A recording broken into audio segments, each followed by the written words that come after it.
to many of us in this room, personally and professionally. John passed away, and we established this lectureship within the ACIA to honor his commitment to patients and research and education and cochlear implantation. And John was just a great voice to have around at meetings, and we miss his leadership and his friendship. So this year's lecturer will be introduced by Amy.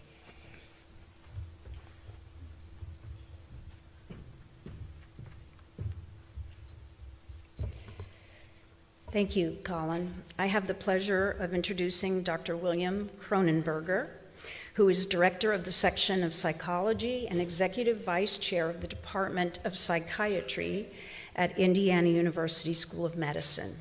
He serves as Chief of the Pediatric Psychology Testing Clinic and Co-Chief of the ADHD Clinic there.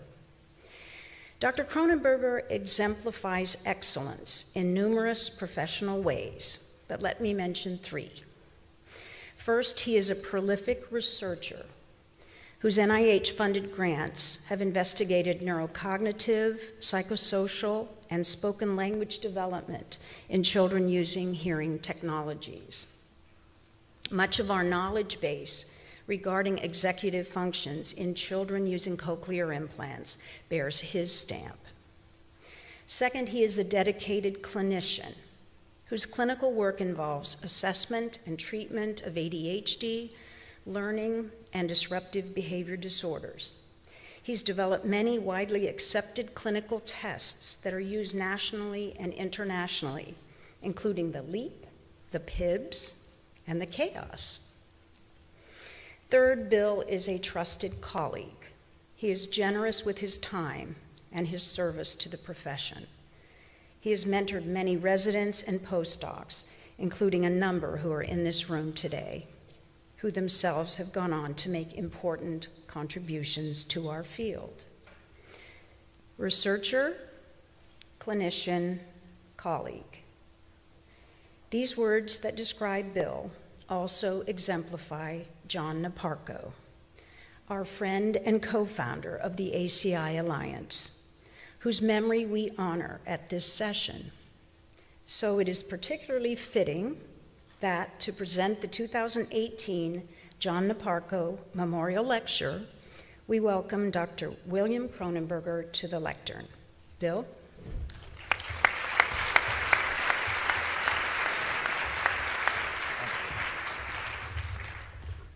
Good morning. Thank you, Amy, for that kind introduction. This means you're going to take all of my referrals right away now, I assume? Is that good? Amy and I have the pleasure of collaborating clinically as well. I want to start off by thanking the conference organizers for inviting me. It is a great and humbling honor to talk in front of such a distinguished audience, and also to be giving a lecture in the name of someone as key and accomplished and a leader as John Niparko. And my presentation is coming up on the screen right now, maybe?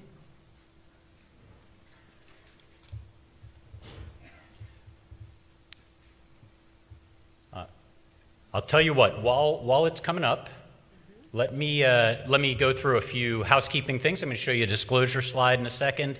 I want to acknowledge several groups. First of all, I want to acknowledge my primary collaborator, Dr. David Bissoni, who is here. I also would like to acknowledge the terrific research team that I work with. If I ever say I did something, that's completely untrue. It should be we. So we have Kayla Montgomery, we have Shirley Henning, Allison Ditmars in the audience, my postdoc Gretchen Smith, and then the other PIs that I've collaborated with, Irina Castellanos, Rachel Holt, and of course, historically, Rich Miyamoto is at our site. So this is going to require some visualization here. Imagine that I'm showing you a set of pictures about Indiana University School of Medicine, By the way, let the record show, I did make sure that this ran this morning, so I'm not quite sure. Anyway, so our research was done at Indiana University School of Medicine.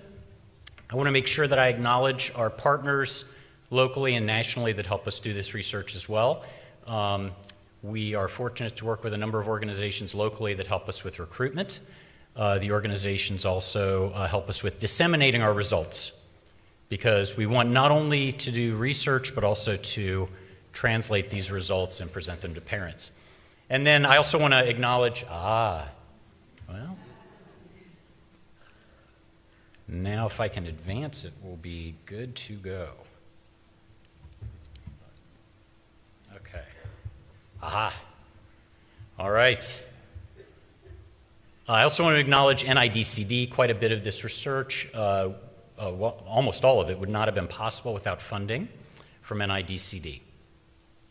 I told you there was like this cool PowerPoint graphic about IU School of Medicine where we do our research.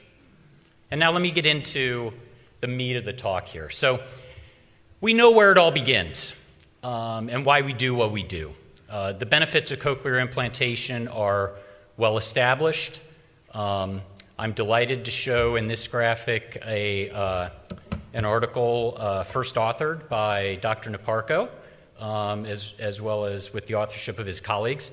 And what those graphs show are the development of speech and language skills following cochlear implantation. And two big take-home messages in that paper. One is that speech and language skills develop after cochlear implantation, and the second is that there's a lot of variability. But there's another part to this story, and that's the topic of my talk today, and that is the downstream effects of early deafness and delayed exposure to language. I have some quotes up here. One of my favorites is, "The ear is connected to the brain," and we know that hearing and language experience affect other domains of brain development, which I'll call neurocognitive functioning. Neurocognitive functioning are your abilities to process information. And a particular area of neurocognitive functioning that we have been following in our research is executive functioning. Back when David and I got going on this, there were a few groups studying executive functioning, and I always had to define it. Now people yawn and say, we've heard that. I still define it, though. So let's talk a little bit about what executive functioning is, and then a little bit later I'm going to explain why executive functioning is so important for people who have less access, less experience with hearing and language. So you can see there's a nice big definition up there. My AP English teacher used to say, the less you know about something, the longer your definition is. That's kind of a bummer, because that's a nice, long, $50 definition. So let me tell you how I think of executive functioning. Executive functioning is the boss. It's the boss. It's the neurocognitive function that is in charge of all the others, that tells you how to deploy your thinking so that you can stay focused, so that you can use your abilities, so that you can be flexible, and ultimately so that you can accomplish your goals. Your goals in terms of behavior, your goals in terms of thinking, and your goals in terms of emotion. It is your self-control, your active mental self-regulation. And it's not just one ability. You need a number of abilities to do executive functioning. So let's look at an example. Here we have a child who is in a situation where he's going to have to activate his executive functions. This is, of course, one that's common. The parents in here will recognize this. He has to do his homework. And in order to do that, he's got to activate multiple executive functions. The first thing that he has to do is he has to get a plan together. So he needs to have a sequence of things in mind that he's going to do, and he needs to start working, initiating effort. He then needs to sustain that effort and stick with the plan. As he progresses, he will have impulses to do other things. He has to resist those impulses. That is another area of executive functioning. If he doesn't resist them, he will have trouble accomplishing his goal. As he continues, he'll have to resist distractions, like the television. If Facebook, social media. We all know these things, right? Things will happen that he doesn't expect, and he'll have to be flexible in adjusting to them, so he'll have to think flexibly.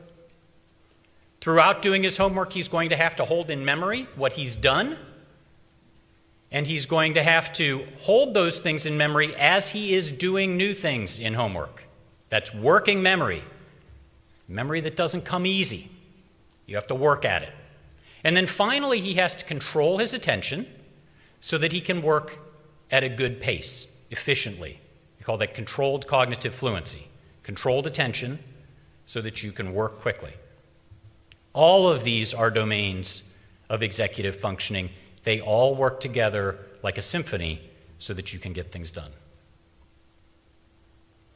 Now, it's one thing to talk about executive functioning, but I feel like you get a better handle on things when you really experience them. So I know you thought that you were going to listen to me, but I'm going to make you work.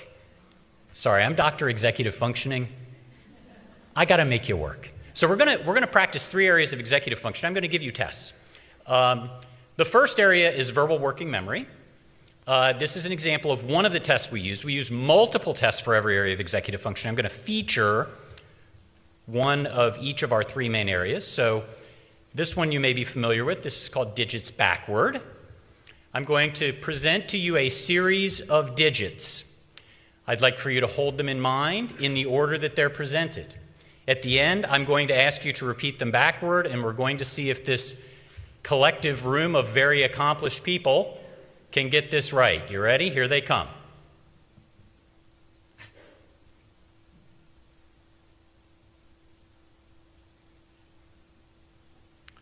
Okay, now, let's have those backwards. So the last one was, okay, very good. Okay. I'm getting more disagreement now, okay. 6, 9, 7. By the way, the reason I'm so good at this is that's my parents' phone number. Wait. With 1 digit change so I don't get into trouble. Okay. Now, what did you have to do during that? You had to remember what was presented, but you had to work at it. You had to do 2 other things. The first one was you had to remember those digits in order. And the second thing you had to do was you had to reverse the order as you recalled them. So your brain was doing several things at once. That's life.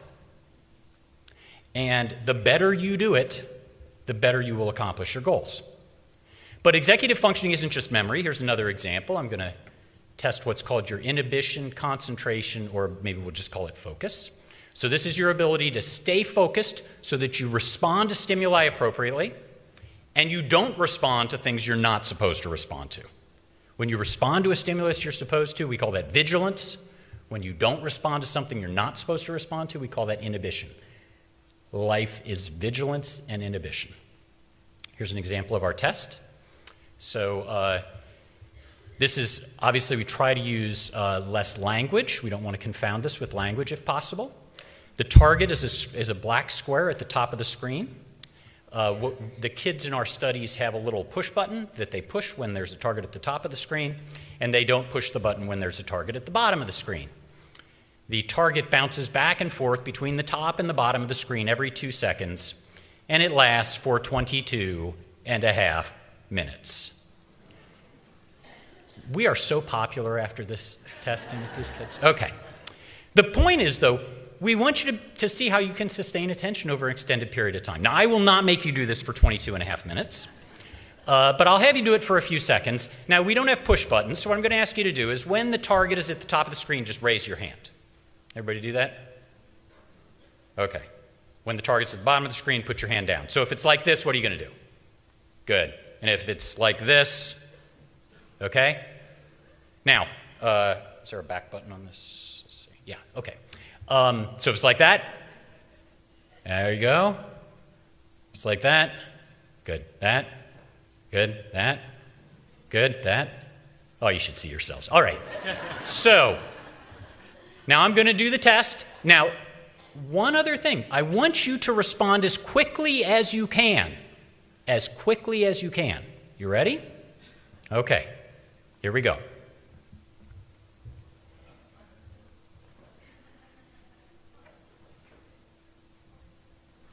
I saw that.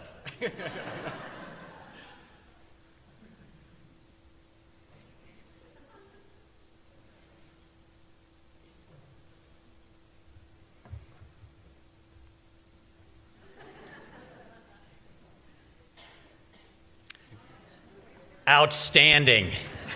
All right. The reaction I normally get is, thank goodness that's over. Imagine if you had 22 minutes and 15 seconds more of that. But what were you doing? Let's think about this. You were vigilant. You were watching for that square, and as soon as you saw it, you put your hand up. Because it was spatial, you didn't use language very much, probably not at all. As a matter of fact, if you use language, you go slower, okay? And then when the square was at the bottom, you started to put your hand up, but you put it back down. And that inhibition, holding back on an inappropriate behavior, is critical. One last practice area of executive functioning, we call this controlled cognitive fluency. This is focusing your attention so you can work quickly. Now, what's going to happen on this slide is you're going to see all kinds of different shapes. Your target shape is a semicircle. I know that's not a semicircle. I am visually artistically challenged, but not as visually artistically challenged as PowerPoint, which has no semicircle that you can put. So this is the closest I could come. I'm going to show you a slide that has literally hundreds of shapes on it. What I would like for you to do is to count the semicircles to yourself as quickly as you can. See how many you can count. I'm going to give you 10 seconds. For our kids, we actually give them 30 seconds, but in the interest of time, we're going to do it just for 10. No cheating. You actually have to look at it and count it as you go. You'll have 10 seconds. Count to yourself as many as you can. At the end, I want to know how many you've gotten. Here we go.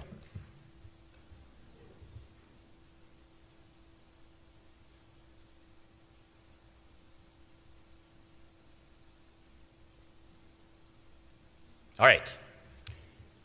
Did anybody get over 30? Liar. Oh, no, I'm just teasing. Okay. Over 30 is very rare. It's possible. We occasionally get people who are over 30. 20 to 29 is a lot. How many people got over 20 to 20? That is a lot. That's rare. 10 to 19 is probably 60th to 75th percentile, so you're doing well there. 5 to 9, that's all right. You took your 0 to 4, I'm going to have a little executive function coaching meeting after the talk, so come and see me afterwards. Now that we've got a feel for what executive functioning is and for 3 major areas of executive functioning, I want to talk about why. Why are we concerned about the development of executive functioning in kids with cochlear implants? Well, we know that there are lots of influences that cause executive function. I have them listed here. I'm not going to read them all. A big one is genetics. We know there are lots of influences that cause and influence language development. But the 2 that we focus in on for purposes of studying children with cochlear implants are auditory experience and language, both of which appear to be important in the development of executive function. And of course, auditory experience also is important in the development of spoken language.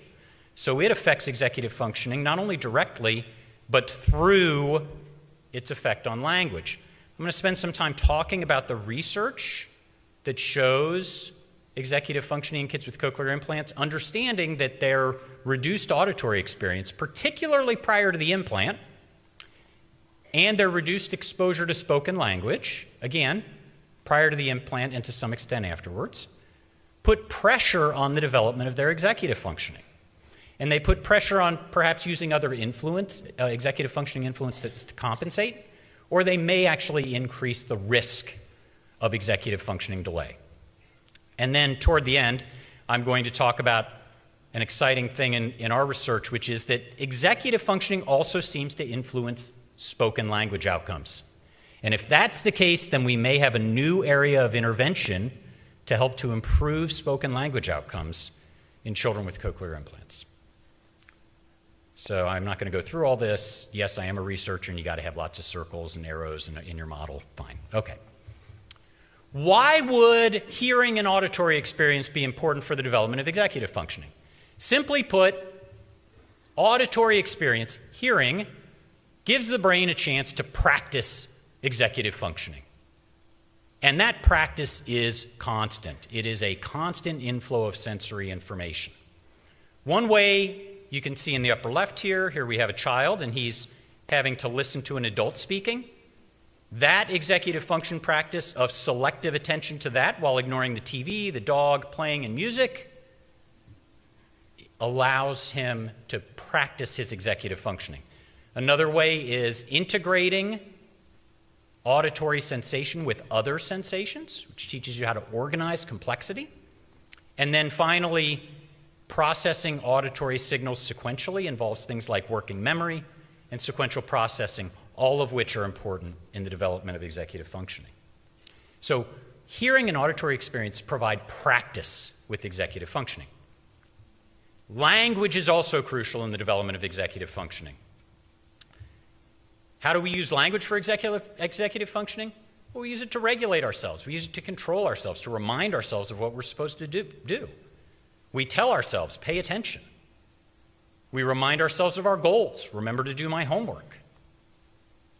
We tell ourselves to inhibit certain behaviors. Don't touch that.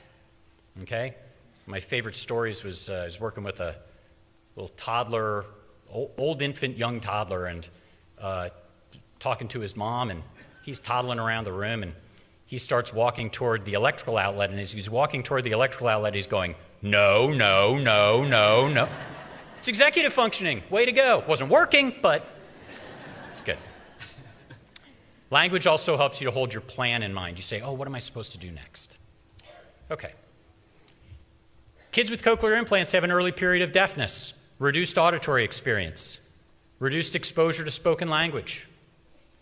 These potentially increase the risk of executive function delays, or at the very least put pressure on other domains of developing executive functioning. It's important to note, the cochlear implant is not what causes the executive functioning delay. It's the deprivation and the language delay that cause the executive function delay. Matter of fact, you could make the argument that because the cochlear implant improves access to sound and improves spoken language, that in fact they may help executive function. So I want to talk about a little bit of our research. This is the research that shows executive functioning delays in kids with cochlear implants. And what have we found? Well, first of all, on average, children with cochlear implants do have delays in core domains of executive functioning. And the three that I emphasized that we practiced before, verbal working memory, inhibition concentration, controlled fluency speed. The blue bars are scores on various measures of executive functioning in kids with cochlear implants. The red bars are scores of matched normal hearing kids. You'll notice the only two bars that are not different are these two right here. Those are nonverbal intelligence. We match our groups on nonverbal intelligence because it'd be cheating if they were different on nonverbal intelligence. You want them to be the same on nonverbal intelligence and then see if their executive functioning is different. We find this in preschoolers, school age, and adolescents, so we find it throughout childhood. We find executive functioning delays on neurocognitive tests that we administer in the office. We also find executive function delays on average in parent report questionnaires. However, not every child with an executive or with a cochlear implant shows an executive function delay. As a matter of fact, most do not. As a rough approximation, about 1/3 of kids with cochlear implants show executive function delays, roughly. That is a rate about 2 to 5 times that of normal hearing kids, but it means about 2/3 do not show executive function delays. So increased risk, but far from universal. Some other things we know about executive functioning. We do tests that have no audibility or speech production demands, and we still find executive function delays in about 1/3 of kids with cochlear implants. We match our groups on nonverbal IQ. We use measures that have minimal verbal mediation, like the TOVA that you took with the square bouncing back and forth. Still find differences. And we find differences in longitudinal research that shows that these executive function delays persist throughout childhood. So the take-home message, executive function delays in about 1/3 of children with cochlear implants appear to be a result of reduced exposure to auditory and language experiences. 2/3 seem to do fine, but the reduced exposure to auditory and language experience puts pressure on the development of executive functioning. Let's talk about the other arrow, though. How might executive functioning help language? There are a number of models out there. I love these models. Ease of language understanding and fuel. I'm a huge fan of these models. Basically what they say is processing of language under ideal conditions, speech perception, normal hearing in the quiet, is fast and automatic. You don't use any executive functioning.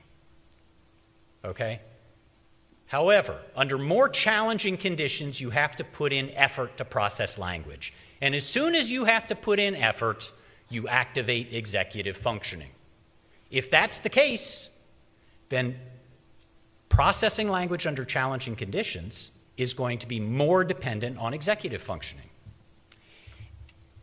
And if you have a cochlear implant, a lot of language processing conditions are going to be more challenging than average, and therefore, people with cochlear implants likely are putting in the more effort, they likely are activating their executive functioning, and as a result, the ones with better executive functioning are probably doing better with their language skills. Oops, sorry, wrong direction. Two areas of executive functioning that we focused on being important in the processing of language by children with cochlear implants are verbal working memory and controlled cognitive fluency. Why? Because verbal working memory is like the size of the bucket that you hold your language in. The bigger your bucket, the more language you hold. The more language you hold, the better you process. Controlled cognitive fluency is like the throughput. If you think of it as like a funnel, it's the size of the bottom of the funnel. The bigger the bottom of the funnel, the more language throughput you get. The tighter, the slower, the less language throughput. So the more language, the faster the language that you process with your executive functioning, the better your language is likely to be. Is there research supporting this? We've done this research as well. So let's start with the most limited type of research, correlational research. Children with cochlear implants who have better executive functioning have better speech and language outcomes. Now it's correlational, so we can't say about the causal direction, but at least it's consistent. Executive functioning is more strongly related to language in cochlear implant users than in normal hearing peers, which would make sense if they are having to put in more effort processing language. And we also find that in speech perception. My postdoc Gretchen Smith is working on that right now. But correlational study is not the strongest method. What about longitudinal? If we look at executive functioning at early ages, will that predict speech and language at later ages? And the answer to that is yes. Children with cochlear implants who have better executive functioning when they're young have better spoken language skills when they're older. And in fact, executive functioning is more strongly related longitudinally to speech and language in kids with cochlear implants. That's the blue lines here, which shows that as their executive functioning goes up, their speech and language goes up, than in normal hearing peers, which are the red lines, where executive functioning much less closely related to language. But the gold standard is doing an experiment. So what if we could sort of eliminate your executive function temporarily and see how your language does? And so we've done a study for this using, we've used a couple of different language measures, but I'm going to show you one called a lexical decision task. And all that happens here is the examiner or the computer, the speaker, says a word, so you don't actually see the word story. A word is said, and you have to point to yes or no, whether it's a word or a non-word, as fast as you can. And the speed that you point to the word, to the yes or no, tells how fast you can find that word in your mental dictionary. So if I say story, you would point to yes. If I say Nudine, you would point to no. And this is showing how fast you are searching for that word in your mental dictionary. If we do this condition, just like I said, kids with cochlear implants are slower at finding words in their mental dictionaries than normal hearing kids. We know this has been well established. However, we have a way that we reduce the available executive functioning during this task. And what we do is we just ask them to remember a numeral while they're doing this task. By remembering this numeral, we're taking away some of their verbal working memory, some of their executive functioning. If executive functioning is important in the language test, then if we take away a little of the verbal working memory, they should be slower. But if it doesn't matter, if we take away the verbal working memory, it should be the same.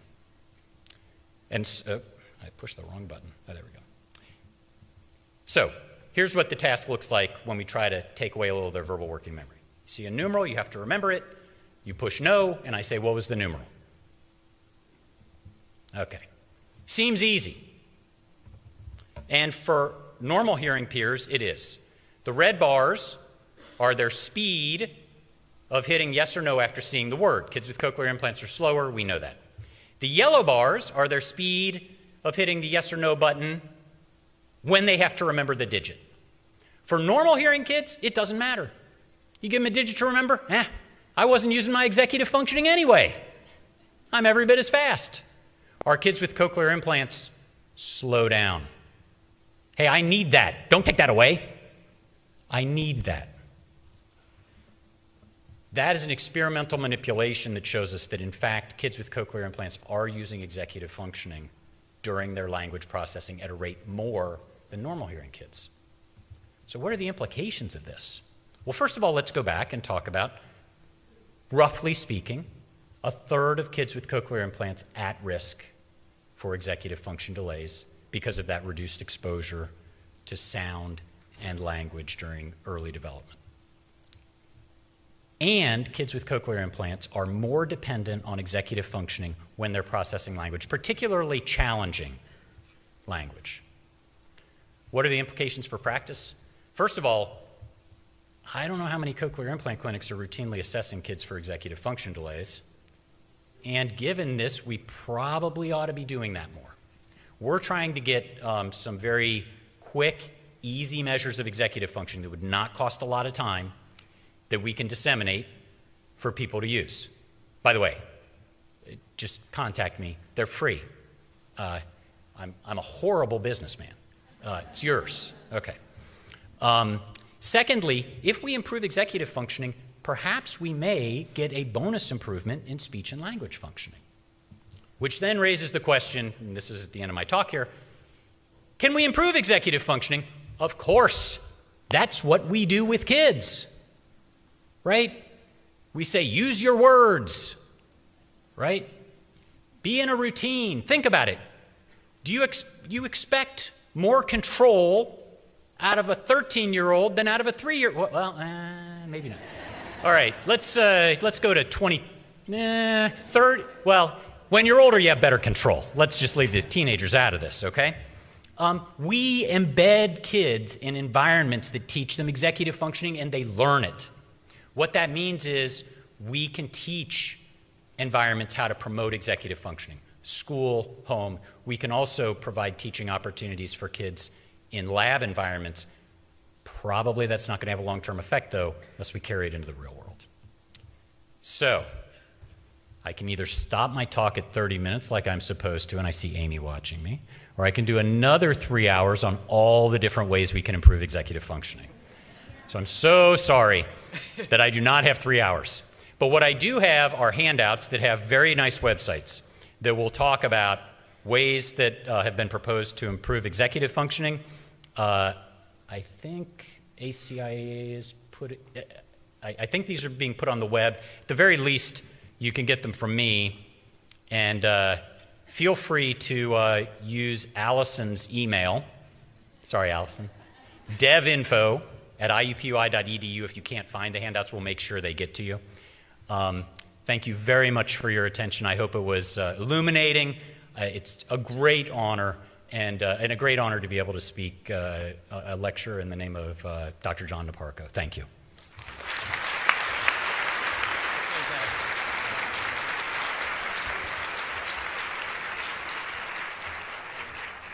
Well, that was absolutely fantastic. I usually love games, but I don't want to play games with you.